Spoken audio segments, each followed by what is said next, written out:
Middle east में करीब एक साल से जारी संघर्ष में गाजा पट्टी पर इजरायली हमले जारी हैं।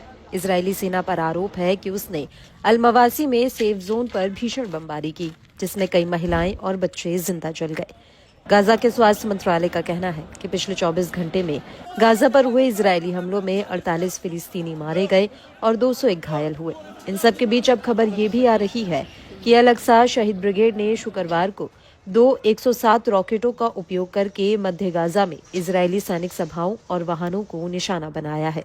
गाजा पट्टी में फिलिस्तीनी प्रतिरोध ने विभिन्न युद्ध मोर्चों पर इजरायली कब्जे वाली सेनाओं को निशाना बनाना जारी रखा है, जिससे ऑपरेशन अल अक्सा फ्लड के हिस्से के रूप में कब्जे पर निश्चित नुकसान हो रहा है। इससे पहले गुरुवार को ब्रिगेड ने पुष्टि की थी कि गाजा पट्टी के उत्तर में जबालिया कैंप के मध्य में अबू अल ऐश स्ट्रीट पर सीधे हमले में एक इजरायली नामर वाहन को एंटी टैंक शेल से उड़ा दिया गया था।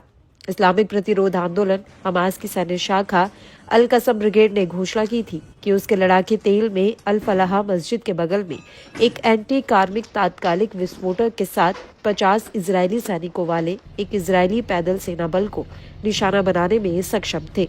वहीं इजरायली सेना का दावा है कि अल मवासी इलाके में उसके हमले में कई फिलिस्तीनी लड़ाके मारे गए, जिनमें हमास का सीनियर लीडर ओसामा गनीम भी शामिल है। आईडीएफ के अनुसार ओसामा गनीम पर गाजा के लोगों पर दबाव बनाने और हमास के खिलाफ खतरों का पता लगाने का जिम्मा था।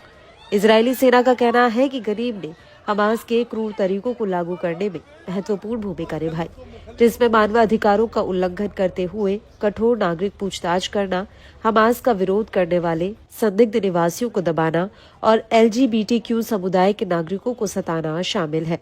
आईडीएफ का कहना है कि उसने हमले में नागरिकों को होने वाले नुकसान को कम करने के लिए कई कदम उठाए, जिसमें सटीक गोला बारूद, हवाई निगरानी और अन्य खुफिया जानकारी का उपयोग करना शामिल है। दरअसल हिजबुल्लाह के साथ सीज फायर के ऐलान के बाद गाजा पट्टी के कई क्षेत्रों में इजरायली हमले तेज हो गए हैं। नॉर्थ गाजा में स्थिति लंबे समय से काफी भयावह बनी हुई है। आरोप है कि इजरायली सेना गाजा पट्टी के उत्तर में जमीन पर हर किसी और हर चीज को निशाना बना रही है। अल जजीरा की ताजा रिपोर्ट के मुताबिक शुक्रवार को इजरायली सेना ने कमाल अदवान अस्पताल पर एक बार फिर हमला किया है। इजरायली ड्रोन के हमले में अस्पताल के अंदर इलाज करवा रहे नागरिकों के एक समूह को निशाना बनाने का आरोप है। वहीं बेत लाहिया शहर में भी एक आवासीय इमारत को निशाना बनाया गया है। सूत्रों के अनुसार इस हमले में कम से कम 15 फिलिस्तीनी मारे गए हैं। गाजा स्वास्थ्य मंत्रालय के अनुसार 7 अक्टूबर 2023 को हमास के हमले के बाद शुरू हुए गाजा युद्ध में अब तक कम से कम 44,580 फिलिस्तीनी मारे गए हैं और 1,05,739 घायल हुए हैं।